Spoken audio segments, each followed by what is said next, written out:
medya hem de reel medya, televizyonlarda verilen sınav. Şimdi orada çok feci bir görüntü var.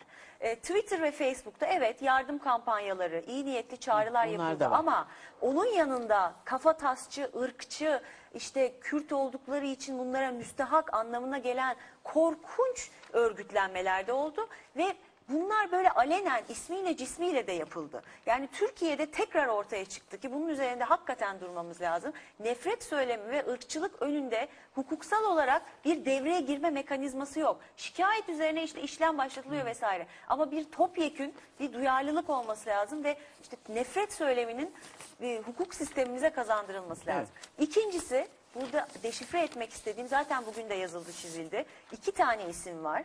Birincisi Müge Anlı. Müge Anlı'yı çok önemsiyorum. Çünkü bir magazin programını sunuyor. Siyasi bir şey yok. Bir kanaat önderi değil. Ama Müge Anlı bugün ekran önüne çıkan bir isimdir. ATV gibi büyük bir kanalda çıkan bir isimdir. Ve aynen şunları söyledi. Bakın yani Türkiye'de bunların artık bir demokrasi yolunda yol alıyoruz. Bunların kitlesel kanallarda değil hiçbir yerde söylenememesi lazım. Herkes haddini bilecek. Yeri geldi mi taşı atacaksınız. Kuş avlar gibi avlayacaksın. Sonra yardım isteyeceksin. O polisler hemen yardımına koştu oradakilerin. O taş atanların eli kırılsın dedi. Depremden sonraki canlı yayında. Şunu hatırlatayım. Aynı Müge Anlı sonuna kadar bugün kınıyorum ve artık medyanın böyle söylemlere çok keskin bir şekilde kapılarını kapaması gerektiğini düşünüyorum. Aynı Müge Anlı bu bir tesadüf değil. Hatırlarsınız Ahmet Kaya'nın linç gecesi olmuştu.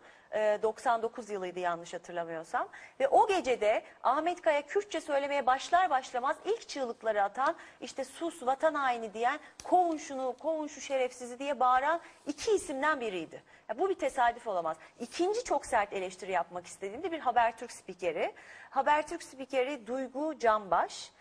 O da işte her ne kadar Van'da da olsa içimiz acıdı dedi ama bunun yanlış anlaşıldı diye açıklamalar yaptı. Bunun bence bir yanlış açıklaması anlaması olmaz. Bu tip söylemlerin önüne geçmek için çok sert hukuksal yaptırımların devreye sokulması gerekiyor. Evet, Altan Öğmen sıra sizde. Yani sen nasıl değerlendiriyorsun Van'daki durumu? Dinledik bütün televizyon kanallarında. Mesela Tayyip Erdoğan Van'a gitti başbakan ama orada bir koordinasyonsuzluk şöyle. Orada tabii bir de Van Belediye Başkanı var. Temsil ediyor orayı, halkı temsil ediyor. Sanki o devre dışı bırakılmış gibi. Bunu nasıl değerlendiriyorsun? Aslında deprem bir doğa hadisesi. Ve depremde hareket etmek, her şeyi çok düzgün hale getirmek o kadar kolay bir şey değil.